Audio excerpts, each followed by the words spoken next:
When we met last Thursday, the anticipation was that perhaps it would be a much lower figure or even in the negative column, and it turned out to be nearly 500,000 jobs created, an upgrade for the jobs of previous months, giving President Biden the highest rate of job creation and reduction of unemployment practically in history, and again a tribute to him, to our policies, and a tribute to the private sector, which created many of these jobs, working together with public and private.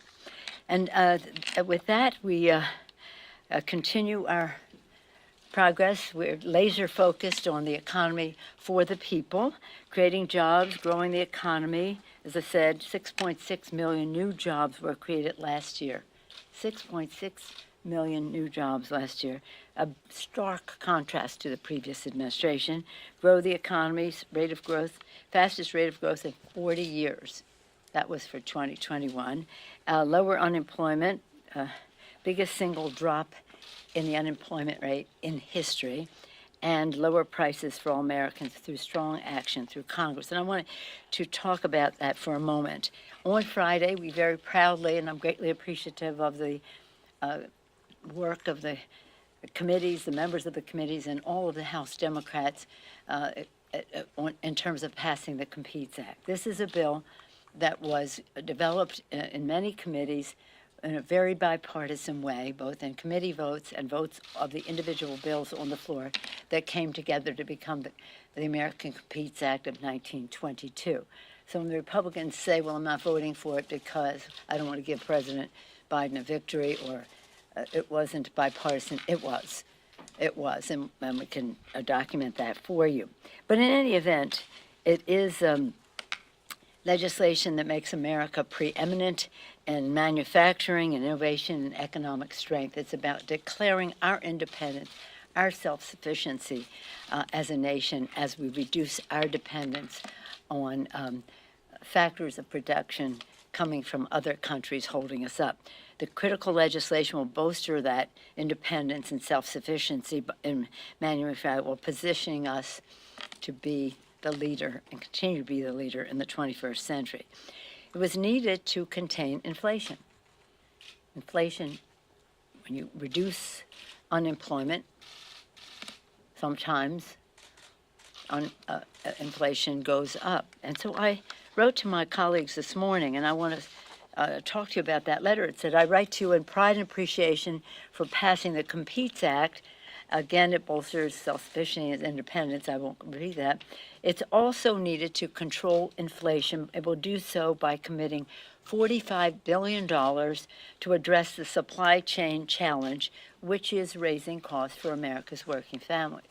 There's just no question. The limitation on product increases the cost. And it goes on to say this: fighting inflation is an important part of our democratic agenda, economic agenda.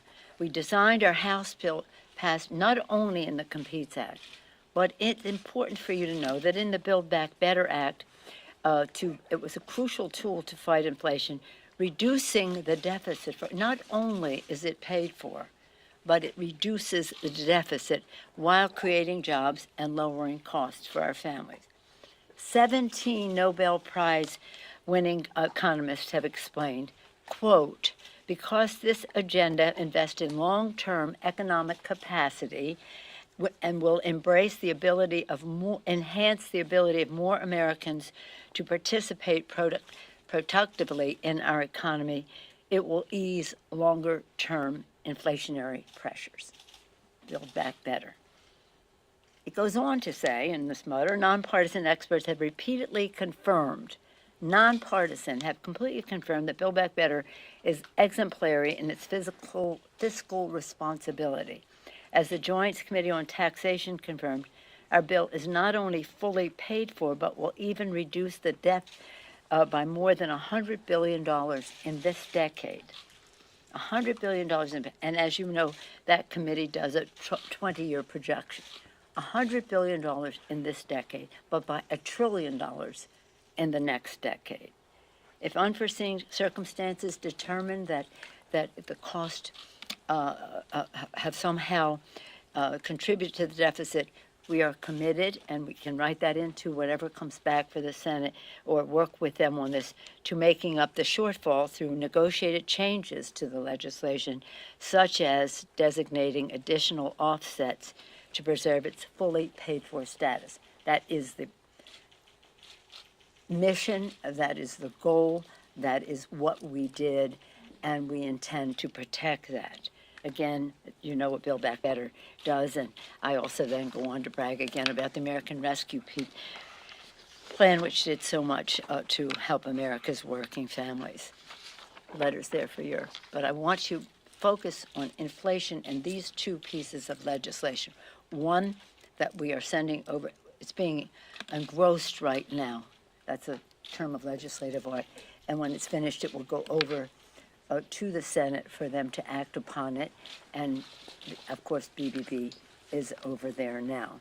So that's that. Yesterday, the House, again, moving forward on doing the people's work, the House passed the continuing resolution to keep government open, meet the needs of the American people, whether it's our veterans, our seniors, our small businesses, our families, our children.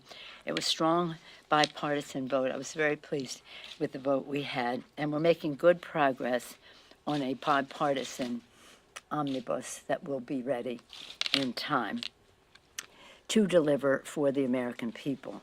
And now that President Biden has signed the infrastructure bill, we need to pass the omnibus to unlock some of the funding to go forward from the infrastructure bill. We have a lot going on here legislatively. Yesterday, we passed the postal reform to ensure speedy, reliable delivery service, save the U.S. Postal Service while protecting employees and retiree benefits. It goes on and on about the value of the Postal Service. I've said this to you before, I'll say it again, especially during the time of COVID, so important. U.S. Postal Service delivers 1.2 billion prescriptions each year, many of them medications ordered by our veterans. So we're very proud of that very strong bipartisan vote we had yesterday on that. And we sent that over to the Senate as we did the CR. Now I'm just going to close by saying that you've heard me say again and again that the Republicans seem to be having a limbo contest with themselves to see how low they can go. They seem to have reached rock bottom with their statement that what happened on January 6th was normal political discourse. Legitimate political discourse. I've also said that Republican Party, country needs a strong Republican Party. They've made great contributions to our country. I say this to Republicans all the time. Take back your party from this cult. Take back your party. America needs a strong Republican Party and a strong Democratic Party.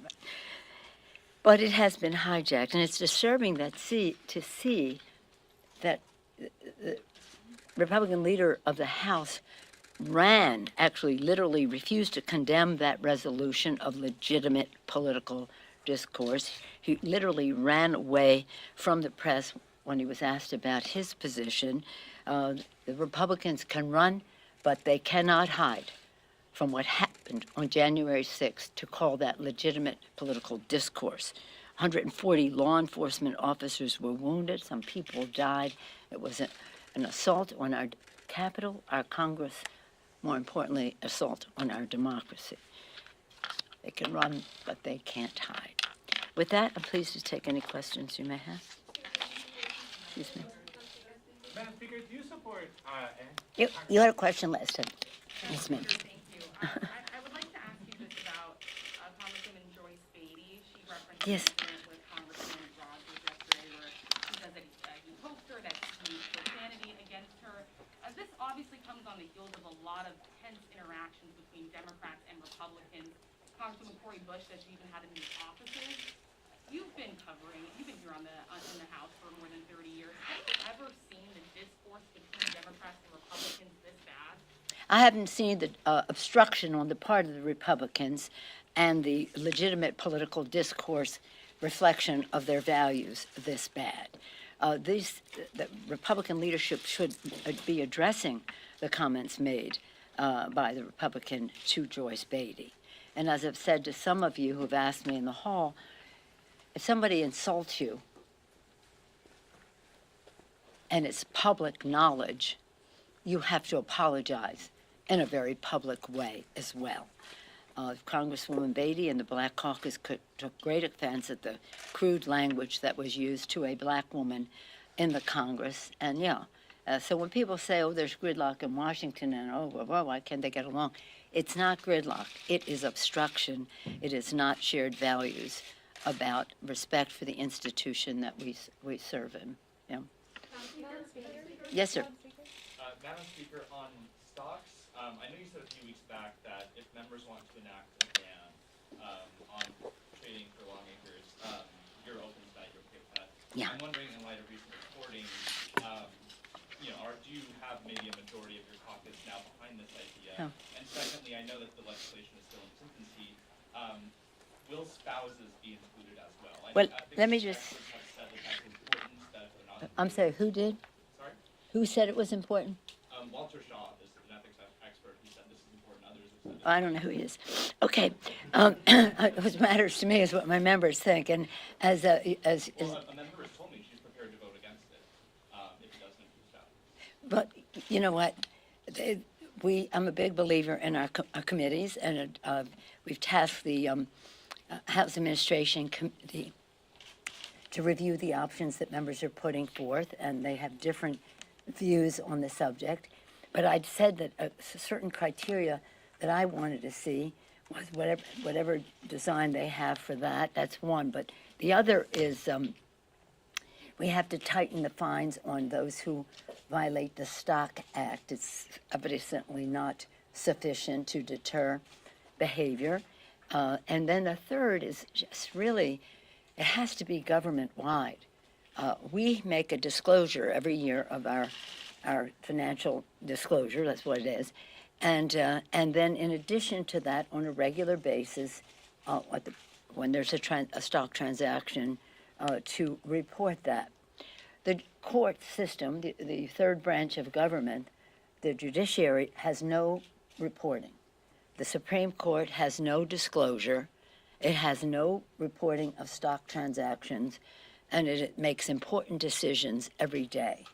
I do believe in the integrity of people in public service. I want the public to have that understanding. We have to do this to deter something that we see as a problem, but it is a competence issue, and if that's what the members want to do, then that's what we will do. But the Supreme Court and the judiciary, even the chairman, the Chief Justice has pointed out some of what he flirted with the word, or maybe used the word, scandals that have happened in the judiciary. So they're listening to members about how it affects members. I'm also saying that we need, and our members have been saying this for years, why does the Supreme Court of the United States have no disclosure, financial disclosure, and now that we have the Stock Act do that. There's another consideration, as you know, in the executive branch, when they divest of their stock, they don't pay capital gains. So that's an interesting feature, but it's complicated, and members will figure it out, and then we'll go forward with what the consensus is. Will it be sometime this year that you're expected to sort of vote? Well, yeah. I mean, I assume that they'll have it pretty soon. They're having meetings, I think, not as we speak, but in the course of now. But just in friendship, to say I know one person is going to vote against it. We had one person to vote against the Competes Act, too, the other day. But we had a tremendous, tremendous victory. What we're trying to build is consensus. Consensus. The plural of anecdote is not data. And what we want to do is have data that builds consensus. Yes, ma'am. Just two questions. One on the latest unionization effort, Congressman Levin introduced a resolution today. How quickly do you plan to move on that? Will it go through a regular committee process, or will you fast track that to the floor? And then just secondly, May, can you update us on the state of the union? I guess bottom line, are we going to see a more socially distant event like we did last year? Well, let me take the second one first. There's a very great interest on the part of members to have more fuller participation in the State of the Union, and we have to respect the guidance of the Capitol physician, and we're anticipating some report from him with vaccinations and so much happening since last year. I think that people are ready to pivot in a way that shows to the American people we've largely been vaccinated here. We think that many more people can participate, but it's not anything that we can do. It's up to the Capitol physician I sent out a notice again to the members at the guidance of the Sergeant at Arms, whose guidance comes from the physician. But we should have I'm hoping that every week brings us closer to a bigger participation. My goal would to be able to invite every member of Congress to the State of the Union. And then in terms of, what was it? Unionization, Congressman Levin's resolution, how soon is that? Well, his resolution is to, as I understand it, he had a press conference this morning, as I understand his resolution was to bring forth something that was proposed in the late 90s, 96, something like that. At that time, they had something that was proposed that was like a tripartite. It had the Senate, the House, and then some kind of a joint entity. In that joint entity, they proceeded. The police were unionized, some of the people at the Library of Congress, different entities that support the House and the Senate unionized as they wish. We can't do something for the Senate. They have to do their own thing. But from the standpoint of the House, what he's saying is bring forth what was 1996. What I think, again, we go back to Zoe Lofgren. My understanding is that they would like to review that, modernize it, bring it up to date if we are to go forward. And yes, I support what he's asking for, but we probably should be modernizing it on this side. About the 14th Amendment and the January 6th activities. There was an effort in North Carolina by some voters to keep Madison Cawthorn off the ballot, alleging he's not eligible to run because of the 14th Amendment. And what it says is that members who engage in insurrection or rebellion against the United States are not eligible to hold office. So my question for you is, do you think members of Congress who participated in January 6th activities should be ineligible to run for re-election? Well, I'm not familiar with what's happening in North Carolina, and I appreciate what you had to say about it, but I would hope that members of Congress who participate in insurrection and sedition would be held accountable by their voters, including any former president of the United States. Yes, ma'am. Thanks, Betty. Around 30 or so Republicans sent a letter to you and Congressman Lofgren about apparently being monitored by Capitol Police, and they want an inquiry into this. Congressman Nels is saying that you have used the Capitol Police as basically weaponizing them against members of Congress, basically monitoring them. Okay, don't waste your time. I have no power over the Capitol Police. Does anybody not know that?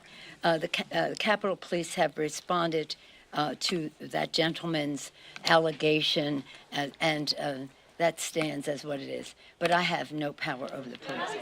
Thank you all very much. Won't see you for a bit, but we'll be in touch. Thank you. On the Super Bowl?